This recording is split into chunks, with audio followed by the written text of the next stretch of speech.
Paano kung sabihin ko sa'yo na hindi ka niya talaga iniwan? Akala mo wala na siya. Akala mo naka-move on na siya, masaya sa yakap ng ibang tao, habang ikaw ay naiwan sa dilim. Pero may itatanong ako sa'yo, sino ba talaga ang may kapangyarihan dito? Siya bang obsessed, laging nag-iisip, at pinahihirapan ng sarili sa mga paano kung? O siya bang lumalakad palayo nang hindi man lang lumilingon? Sa ngayon, pakiramdam mo ay pinagtaksilan ka. Para bang kinuha niya ang isang piraso ng kaluluwa mo na lahat ng pinagsamahan ninyo ay isa na lang malayong alaala. At ang pinakamasakit, iniisip mong wala siyang pakialam. Pero narito ang totoo, hindi mo siya kailanman nawala dahil hindi naman talaga siya naging iyo. Isa lang siyang refleksyon ng sarili mong pagkakapit, isang larawan ng sarili mong pagnanasa. At ngayong nasa piling na siya ng iba, naniniwala ka na ibig sabihin ay hindi ka sapat, na nabigo ka, na meron siya na wala ka. Pero paano kung sabihin ko sa'yo na sa mismong sandali na tumigil ka sa pagpapakialam, doon magsisimula ang kanyang pagsisisi? Paano kung sabihin ko na ang tanging paraan para manalo sa larong ito ay ang tumangging makipaglaro? Alam mo, ilusyon lang ang sakit. Totoo ang pakiramdam dahil kumbinsido ka na siya ang gantimpala. Siya ang destinasyon. Siya ang premyo, pero kailanman ay hindi iyon ang katotohanan. Ang tunay na gantimpala ay ang taong nagiging ikaw kapag tumigil ka sa paghabol, sa pangangailangan at nagsimulang mabuhay na para bang ipinanganak kang di madadapuan. Dahil kapag nakabisado mo ang detachment, kapag niyakap mo ang tunay na stoicism, hindi ka na magiging lalaking naghihintay. Ikaw ang lalaking maaalala niya. Ang lalaking nawala sa kanya. Hindi ito tungkol sa kanya, tungkol to sa iyo. At sa oras na matapos tayo rito, hindi mo lang siya bibitawan. Magiging uri ka ng lalaking hindi niya kailanman malilimutan. Isa ang ilusyon ng pagkawala. Bakit siya umalis ay hindi mo iniisip iniwan ka niya o iyon ang pinaniniwalaan mo. Pero paano kung sabihin ko sa iyo na hindi ka niya iniwan? Iniwan niya ang bersyon ng sarili mong hindi na niya kinagigiliwan. Ang totoo, hindi iniiwan ng mga tao ang bagay na tunay nilang pinahahalagahan. Lumalayo lang sila kapag naniniwala silang wala ng bago para tuklasin. Sa mayon, iniisip mong naka-move on siya dahil nakahanap siya ng mas maganda. Isa iyong kasinungalingan. Hindi siya umalis dahil hindi ka sapat. Umalis siya dahil inakala niyang lubusan ka na niyang kilala. Sa sandaling naniwala siyang alam na niya ang lahat tungkol sa iyo. Sa sandaling naramdaman niya ang kasiguraduhan. Iyon ang mismong sandali na namatay ang kanyang kuryosidad. Nakikita mo, ang atraksyon ay hindi tungkol sa pagiging perpekto. Ito ay tungkol sa misteryo, sa hindi inaasahan, sa pakiramdam na laging may mas malalim pa sa ilalim ng ibabaw. Pero noong ibinigay mo sa kanya ang puso mo, ang kaluluwa mo, ang iyong kahinaan, hindi na niya kailanang magtaka tungkol sa iyo. Nasa kanya ka na, at sa isip niya, ibig sabihin nun ay wala nang dapat habulin. At ngayon, kasama na niya ang iba. Hindi dahil mas magaling siya kaysa sa iyo, hindi dahil mas matagumpay siya, hindi dahil mas kaakit-akit siya, kundi dahil sa ngayon, siya ay isang hindi kilalang bagay. Pero dito karamihan sa mga lalaki nagkakamali, bumabagsak sila sa sariling pagkawasak. Nagsusumamo, nakikiusap, pilit pinapatunayan ang kanilang halaga. Iniisip na kung ipataalala lang nila sa kanya ang dati nilang pinagsamahan, babalik siya. Pero hindi ganyan gumagana ito. Sa sandaling magsimula kang maghanap ng pagpapatunay, iyon na rin ang sandaling pinagtitibay mo ang desisyon niyang lumayo. Hindi niya namimiss ang lalaking naghihintay lang sa pintuan. Namimiss niya ang lalaking tuluyang nawawala. Ang lalaking hindi na niya kayang hulaan. Kaya intindihin mo ito. Hindi ikaw ang iniwan niya. Iniwan niya ang bersyon mo na akala niya ay wala nang maibibigay. Ibig sabihin, may isa ka lang pagpipilian. Manatiling basag at patunayan siyang tama o magbago tungo sa lalaking hindi niya inasahang darating. Patalawa, emosyonal na paglayo ang susi sa tunay na kapangyarihan. Sa ngayon, hawak ka pa rin niya. Hindi pisikal, hindi rin sa realidad, kundi sa isip mo. Bawat iniisip mo, bawat gabing walang tulog, bawat beses na tinipingnan mo ang social media niya para lang makita kung masaya ba siya nang wala ka. Ibinibigay mo sa kanya ang kontrol. At ang pinakamasaklap, wala naman talaga siyang kailangan gawin. Ang emosyon mo ang mga tanikala na pumipigil sa'yo. At habang hinahayaan mong itong magdikta ng kilos mo, lalo kang humihina. Pero may sasabihin ako, ang kapangyarihan ay nasa lalaking walang nararamdaman. Sa sandaling tumigil ka sa pagre-react, sa sandaling hindi mo na hinahayaan ang presensya niya na gambalain ang kapayapaan mo, iyon ang sandaling mababawi mo ulit ang kontrol. Ito ang pundasyon ng Stoicism. Manatiling hindi natitinag, hayaan ang mundo na gawin ang gusto nito at manatiling payapa, hindi gumagalaw. Sa tingin mo ba ang pinakamalalakas na lalaki sa kasaysayan ay nag-aksaya ng oras sa pag-iyak sa isang babaeng lumayo? Hindi. Alam nila na ang emosyon ay parang bagyo, pansamantala, magulo, at mapanira lamang kung hahayaan mong lamunin ka nito. Inaakala niyang masasaktan ka.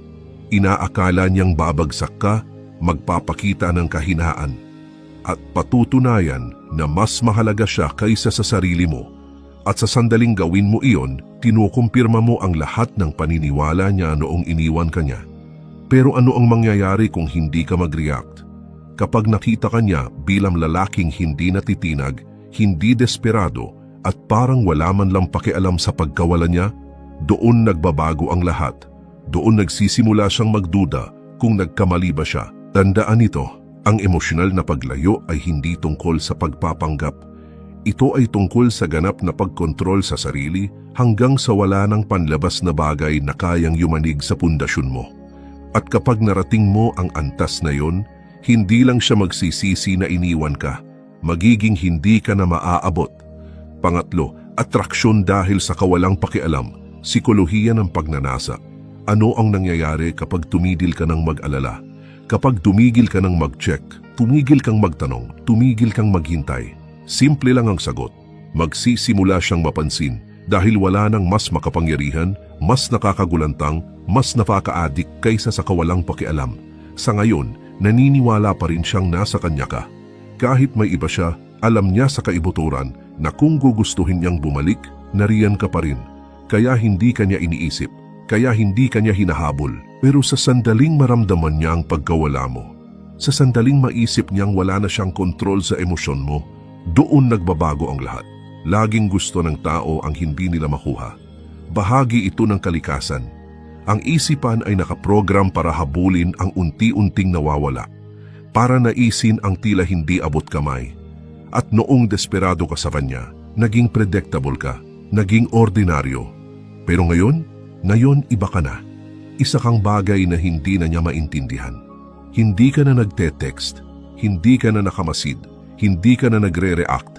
At ang katahimikan na iyon, ang kawalan kung saan dati niya kinukuha ang pampapatunay, unti-unti siyang lalamunin. Susubukan ka niya.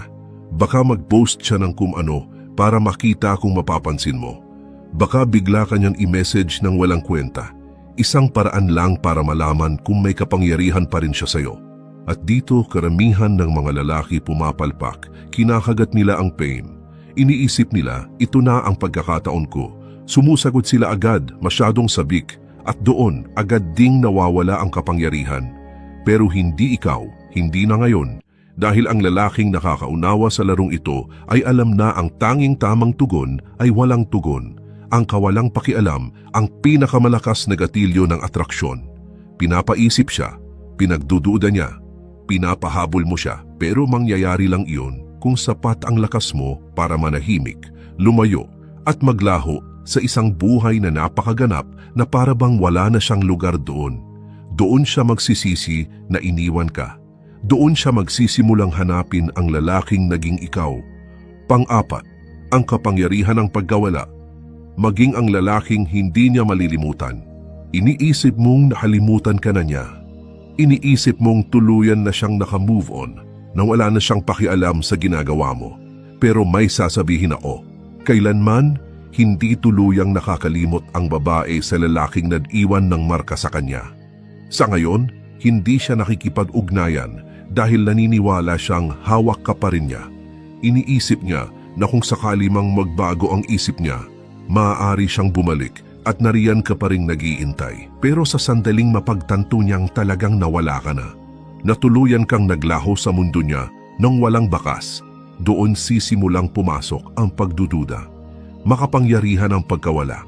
Pinipilit nitong punan ng tao ang mga puwang, mag-isip, magtanong, at ayaw ng isipan ng mga tanong na walang sagot. Sa ngayon, kampante siya sa naging desisyon niya. Pero kapag napansin niyang hindi ka nanonood, hindi ka nagla-like, hindi ka nagre-react, magsisimula siyang magtaka. Bakit hindi siya nagparamdam? Bakit parang napakadali niyang nakamove on? Mali ba ang paghusga ko sa kanya? At ang iisang tanong na iyon, ang maliit na bitak sa kanyang tiwala, iyon lang ang kailangan para umusbong ang pagsisisi. Pero karamihan sa mga lalaki, hindi nila kayang gawin ito. Nagapanik sila, iniisip nila, kapag nawala ako, makakalimutan niya ako. Kaya sila'y nagtatago sa paligid. Nag-iiwan ng bakas, mga likes, komento, mga patagong mensahe, umaasang mapansin sila. Pero iyon ay kahinaan, iyon ay kawalan ng seguridad. Ang mga lalaking tunay na hindi malilimutan ay yaong lubos na naglalaho. Ang mga lumalakad palayo ng may tahimik na kumpiyansa na nag-iiwan ng puwang kung saan dati sila naroon. At ang puwang na iyon, ang kawalan na iyon, yun ang magiging multo sa isip niya. Hindi ito tungkol sa manipulasyon. Ito ay tungkol sa pag-unawa sa kalikasan ng tao. Kailanman, hindi niya pagsisisihan ang pagkawala ng lalaking nakikiusap na manatili sa buhay niya. Pero palagi niyang pagdududahan ang pagkawala ng lalaking naglaho ng walang pag-aalinlangan. Iyan ang lalaking hindi niya kayang palitan. Iyan ang lalaking laging ang iisipin. Panglima, pagmaster ng emosyonal na pagkontrol, matatag na katatagan. Karamihan sa mga lalaki, hinahayaan nilang sirain sila ng emosyon, hinahayaan nilang lamunin ng pagkawasak ang kanilang isipan, idikta ang kanilang mga kilos at gawing mahina at desperadong bersyon ng kanilang sarili. Pero ang lalaking nakakaunawa ng kontrol sa emosyon, siya ang nagiging hindi mapipigilan. Dahil ang totoo, hindi kalaban ang emosyon. Ang reaksyon mo sa mga ito ang kalaban. Ang sakit ay hindi maiiwasan, pero ang pagdurusa, pagpipilian yon. At sa ngayon, dalawa lang ang pagpipilian mo. Hayaan mong kontrolin ka ng emosyon mo o matutong kontrolin sila. Inaasahan niyang magiging mahina ka na mababasag, hahabol, hihingi ng closure at patutunayan ang halaga mo. At sa sandaling gawin mo iyon, pinagtitibay mo ang desisyon niyang lumayo. Pero ano ang mangyayari kung wala siyang makita? Walang galit, walang lungkot, walang desperadong pagsubok na ibalik siya, kundi katahimikan, fokus. Isang lalaking tumatangging mabasag ng isang bagay na pansamantala lang tulad ng pagkawala niya. Doon siya magsisimulang magtanong ng lahat. Dahil ang kakayahang manatiling hindi natitinag, iyan ang tanda ng lalaking hindi mapapalitan. Nahihikayat ang mga babae sa lakas, hindi lang pisikal, kundi emosyonal.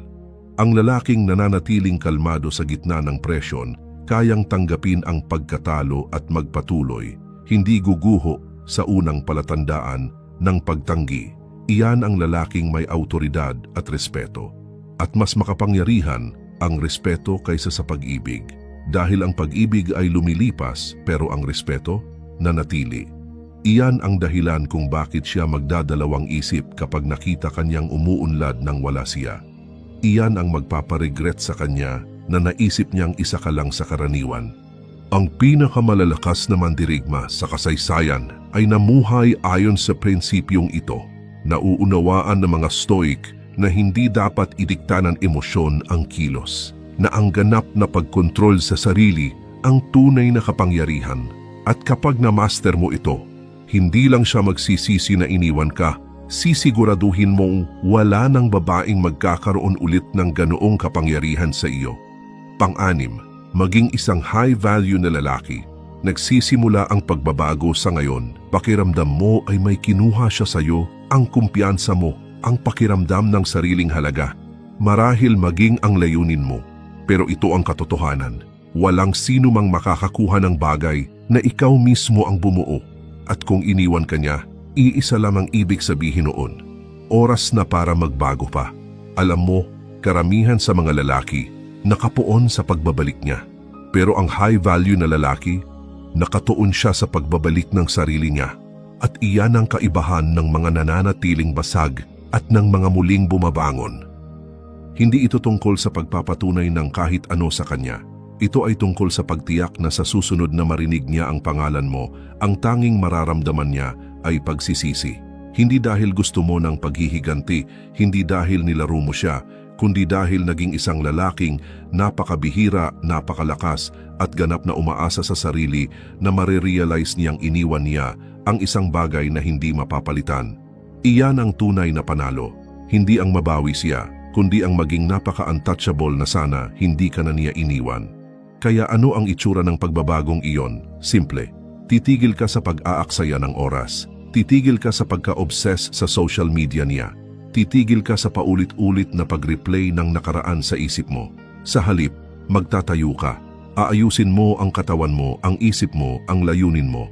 Magiging lalaking nirerespeto ng ibang lalaki at ninanais ng ibang babae. Dahil kapag ginawa mo ito, may nagbabago. Hindi mo na pakialam kung mapapansin niya o hindi. At ang irony, doon ka niya napapansin. Sa sandaling makita ka niyang umuunlad nang wala siya, sa sandaling ma-realize niyang hindi mo na kailangan ang validation niya, iyon ang sandaling magsisimula siyang magduda sa desisyon niya. Pero sa oras na iyon, hindi na mahalaga dahil panalo ka na, hindi sa paglalaro ng laro niya, kundi sa paglayo mula rito ng tuluyan. Iyan ang kapangyarihan ng pagiging high value. Iyan ang kapangyarihan ng pagbabagong anyo. 7. Napansin niya, pero huli na ang lahat may nagbago. Ramdam niya ito. Noong una, hindi siya nagdalawang isip na umalis. Sigurado siya, kumpiyansa. At marahil, may kaunting ginhawa pa nga. Pero ngayon ay may pagbabago sa hangin. Initingnan niya ang kanyang telepono. Umaasang may mensaheng darating. Pero wala. Nag-scroll siya sa social media, naghahanap ng palatandaan na nakabantay ka pa rin. Pero wala. Katahimikan, kawalan. At bigla siya na ang nagtataka. Sa una, kinukumbinsi niya ang sarili na nagpapakakul ka lang, na nagpapanggap kang naka-move on na. Pero habang lumilipas ang mga araw, linggo, buwan, unti-unti niyang nauunawaan ng totoo. Hindi ka lang basta naka-move on. Nagbago ka. Nawala ka sa mundo niya. At ang mas masakit, mas masaya ka nang wala siya. At doon na siya tinamaan. Ang pagsisisi, ang pagdududa sa sarili, ang mga tanong na hindi niya inakalang itatanong niya. Nagkamali ba ako? Siya ba talaga ang para sa akin? Bakit hindi niya ako hinahabol? Ito ang sandaling matagal mo nang hinihintay. Pero narito ang pinakamahalagang bahagi. Ang bahaging madalas mali ang ginagawa ng karamihan sa mga lalaki. Wala kang gagawin. Walang reaksyon, walang tugon, walang bigla ang pagbabago sa kilos mo. Bakit? Dahil iniisip mong babalik siya? Hindi dahil lang totoo, hindi siya nakikipag-ugnayan dahil gusto ka niya. Nakikipag-ugnayan siya para malaman kung kontrolado ka pa rin niya. At kapag binigyan mo siya ng kumpirmasyon, mawawala na naman siya. Kaya't ang lalaking mataas ang halaga, hindi lumilingon. Dahil nauunawaan niya ang isang simpleng katotohanan. Sa sandaling may umalis, nawawala ang pribilehiyong bumalik sa sarili nilang kondisyon.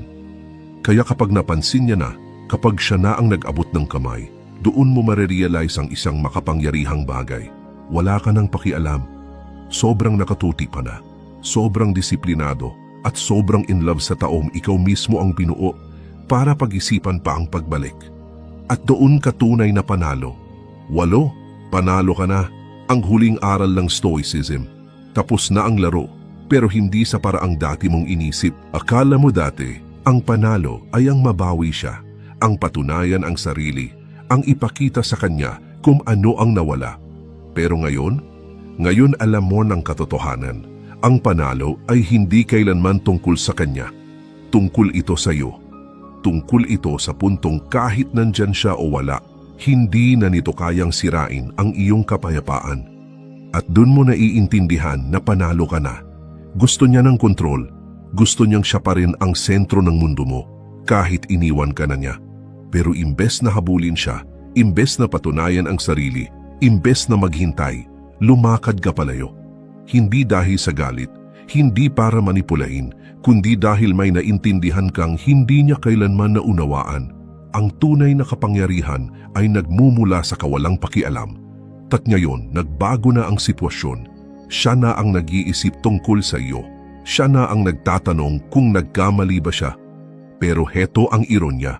Sa oras na mapagtanto niya ang nawala, sobrang layo mo na para alalahanin pa. Ito ang tunay na kahulugan ng Stoicism. Ganap na pangkontrol sa emosyon. Kapangyarihan sa nag-iisang bagay na talagang mahalaga. Ang sarili mo. Dahil sa huli, wala dapat bagay sa labas ang kayang yumanig sa iyo. Hindi babae, hindi pagtanggi, hindi kahit sakit ng puso. Ang lalaking kayang tumanggap ng pagkatalo nang hindi nababasag, na kayang harapin ng bagyo nang hindi nanginginig, iyan ang lalaking tunay na malaya. At kapag naging ganun ka, lilingon ka at matatawa sa ideya na akala mo dati kailangan mo siya para maging buo. Hindi siya ang premyo, ikaw ang premyo. At ngayon, alam mo na iyon. Siyang, ang landas ng Stoic, isang bagong simula. Dito tunay na nagsisimula ang iyong paglalakbay. Hindi sa sakit, hindi sa pagsisisi, kundi sa ganap at kumpletong pagdadalubhasa sa sarili. Dahil ngayon naiintindihan mo, wala dapat bagay sa labas ng sarili mo ang may kapangyarihang magdikta ng iyong kaligayahan. Hindi babae, hindi pagpatatunay, hindi kahit pag-ibig. Ang tanging mahalaga ay ang kakayahan mong manailing matatag, hindi matinag, at mamuhay ng may layuning hindi kayang yumanig ng kahit sino o kahit ano. Hindi siya ang destinasyon, isa lang siyang aral, isang mitsa ng iyong pagbabago. At ngayong ikaw na ang lalaking ito, matatag, disiplinado, mataas ang halaga, hindi mo na kailangan ng closure, hindi mo na hinahanap ang mga sagot, hindi mo na hinihintay ang sino mang kumilala sa iyong halaga. Dahil ang katotohanan, ang lalaking naglalakad sa landas ng Stoic ay hindi naghihintay. Siya ay lumilikha, siya ay lumalago, siya ay nagmamay-ari ng sariling realidad nang hindi humihingi ng pahintulot. At siya ang lalaking hindi kailanman malilimutan ng babae. Hindi ang nagmakaawa, hindi ang nagtagal, kundi ang nawala at bumalik bilang isang taong napakamakapangyarihan. Napakadi maabot na wala na siyang access dito. Iyan ang iyong tagumpay. Hindi sa pagpapasisi sa kanya, kundi sa puntong hindi na mahalaga kung nagsisisi ba siya o hindi. Dahil ang lalaking tunay na nakakaunawa ng anyang halaga ay alam ito. Ang pinakadakilang kwento ng kanyang pag-ibig ay sa sarili niya. Ito ang iyong bagong simula. Dito ka babangon. Dito mo iiwan ang nakaraan at sasalubungin ang iyong pinakamataas na potensyal. Nakarating ka sa dulo at kung nandito ka pa rin, ibig sabihin may nagbago sa loob mo. Hindi ka na basta lalaking may nawala, isa ka ng lalaking natagpuan ang sarili. Ito ang landas ng Stoic. Landas ng pagkadalubhasa sa sarili, disiplina at ganap na kontrol sa emosyon. Dahil sa huli, ang pinakamalalakas na lalaki ay hindi ang mga humahabol. Sila ang mga lumalakad palayo nang hindi lumilingon. Kung tumimo ito sa iyo, huwag tumigil dito. Patuloy kang mangtayo, patuloy kang lumago. Patuloy mong itulak ang sarili mo patungo sa lalaking itinadhana mong maging. Manatiling matatag, manatiling stoic,